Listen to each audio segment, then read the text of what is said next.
Correct ఇష్యూనే కాకపోతే ముందుగా intimate చేసి వాళ్ళు ఒక సర్టెన్ టైం లైక్ ఒక 10 డేస్లో మేము ఇది ఈ ఏరియా పలానా ఏరియాలో మేము చేయగలుగుతున్నాం, దానికి తగ్గట్టు మీరు కొంచెం ఏమైనా ప్రికాషన్స్ ఏమైనా తీసుకుంటే బాగుండేది. కానీ చెప్పకుండా డైరెక్ట్ వచ్చేసి తీసేస్తే కనుక లిటరల్లీ నేనే సఫర్ అయ్యా.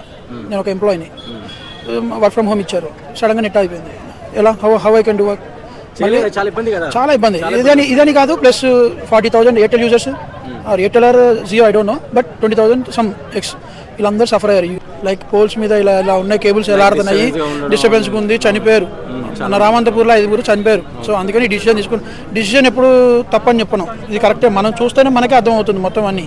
కాకపోతే ఏంటంటే ఒక సర్టెన్ అంటే ఒక ప్రికాషన్ తీసుకొని ఒక లైక్ ఒక 1 to 10 డేస్లో పలానా ఏరియా అమీర్పేట, ఈ 10 రోజుల్లో అమీర్పేటలో మొత్తం అన్నీ ఇబ్బంది పడతారు ఈ నెట్తోని, మీరు కొంచెం చూసుకోండి అని ముందుగా ప్రికాషన్స్ ఇచ్చుంటే దాని తగ్గట్టు ఉండేవాళ్ళు. సడన్గా ఇలా చేసేసరికి చాలామంది ఇబ్బంది పడ్డారు. స్టిల్ ఇప్పటికి కూడా ఇబ్బంది పడుతున్నాం మనం.